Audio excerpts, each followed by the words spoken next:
झारखंड के पर्यटन मंत्री सुदिव्य कुमार सोनू के कश्मीर हमले पर दिए गए बयान ने राजनीतिक हलचल मचा दी है। उन्होंने हिमाचल प्रदेश के मुख्यमंत्री से इस्तीफा मांग लिया है। उनके इस बयान पर बीजेपी ने तीखी प्रतिक्रिया दी और भूगोल इतिहास पढ़ने की सलाह दी है। उनका ये बयान सोशल मीडिया पर तेजी से वायरल हो रहा है। वहीं हिमाचल प्रदेश के मुख्यमंत्री से इस्तीफा मांगने वाले झारखंड सरकार के मंत्री हेमंत सोरेन के करीबी माने जाते हैं। पहले हम आपको ये बयान सुनाते हैं जिसमें वो हिमाचल प्रदेश के मुख्यमंत्री से इस्तीफा मांग रहे हैं। है ना, पहलगाम की घटना के लिए हिमाचल प्रदेश के मुख्यमंत्री सुखविंदर सिंह सुक्खू को इस्तीफा देना चाहिए, इसलिए कि पहलगाम में अपने नागरिकों की सुरक्षा करने में वो विफल रहे। ये दुर्भाग्यपूर्ण घटना है। मेरा यह मानना है कि हिमाचल का मुख्यमंत्री को इस्तीफा देना चाहिए। तो आपने सुना मंत्री जी क्या कह रहे हैं। हालांकि यह मंत्री सुदिव्य कुमार सोनू ने अपने उस बयान पर सफाई दी है। मेरा बड़ा स्पष्ट मानना है कि आज की राजनीतिक जमात में तीन तरह के लोग हैं। एक पढ़े लिखे लोग हैं, एक अनपढ़ लोग हैं और कुछ कुपढ़ लोग हैं। और सबसे दुर्भाग्य ये है कि ये कुपढ़ों की जमात जो है ना, यही ज़्यादा दिखती है। कल के मेरे बयान पर, भूगोल के ज्ञान पर बहुत सारी चीज़ें मुझको बताई गई।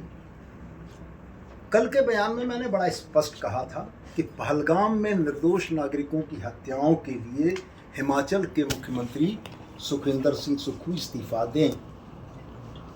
ये हमने इसलिए कहा था कि आज़ाद भारत में सार्वजनिक जीवन के लिए बड़े उच्च नैतिकतावादी मानदंडों की स्थापना हमारे पूर्ववर्ती नेताओं ने की। 1956, मैं आपके माध्यम से आपको और देश की जनता को याद दिलाना चाहता हूं कि 1956 में एक रेल दुर्घटना के बाद तत्कालीन रेल मंत्री स्वर्गीय लाल बहादुर शास्त्री ने नैतिकता के आधार पर इस्तीफा दिया था। आदरणीय प्रधानमंत्री जी कल जिस बिहार की धरती में नीतीश कुमार जी के साथ बैठे हुए थे, 1999 में रेल दुर्घटना के समय में तत्कालीन रेल मंत्री नीतीश कुमार जी ने नैतिकता के आधार पर इस्तीफा दिया था। मुंबई में 2008 में जब हमला हुआ था तो तत्कालीन गृह मंत्री शिवराज सिंह पाटिल ने नैतिकता के आधार पर इस्तीफा दिया था कि चूंकि देश का गृह मंत्री इतनी बड़ी घटना को रोकने में विफल रहा था।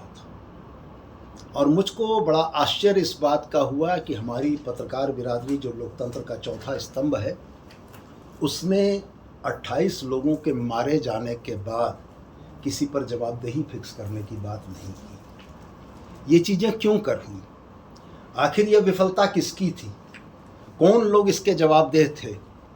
आप पूर्व की घटनाओं को उठाकर देख लें। 2001 में जब भारत की संसद पर हमला हुआ था तो अफजल गुरु ने जिस डीएसपी सलविंदर सिंह का नाम लिया था कि श्रीनगर से दिल्ली तक उसने पहुंचाया था, आज तक जवाबदेही फिक्स नहीं हुई। जब पहलगाम में, माफ़ कीजिएगा, पठानकोट में एयरबेस के ऊपर हमला हुआ था, उस समय भी कोई जवाबदेही फिक्स नहीं हुई। जब पुलवामा में 300 किलो आरडीएक्स के साथ हमारी सीमा को चीरते हुए आतंकवादी घुस गए, कोई जवाबदेही फिक्स नहीं हुई। देश को यह नहीं मालूम कि वो 300 किलो आरडीएक्स देश की सीमाओं में कैसे आया। पहलगाम की घटना में 300 किलोमीटर दूर से हमारी सीमा से अगर 6 आतंकवादी टहलते हुए चले आते हैं तो ये विफलता किसकी है?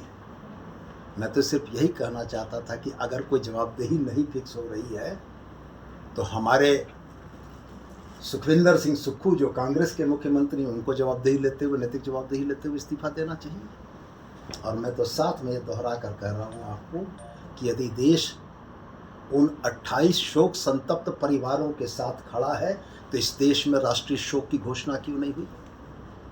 तौर पर जब इस देश ने 1956 से सबक नहीं लिया, 1999 में नीतीश कुमार के इस्तीफे से सबक नहीं लिया, 2008 में मुंबई हमले के बाद शिवराज सिंह पाटिल के इस्तीफे से सबक नहीं लिया, तो इस नए भारत में घटनाओं के बाद अगर जवाबदेह लोग इस्तीफा नहीं दे रहे हैं तो गैर जवाबदेह लोगों को इस्तीफा देना चाहिए। सवाल ये है कि सुखविंदर से सुक्खू ही क्या है?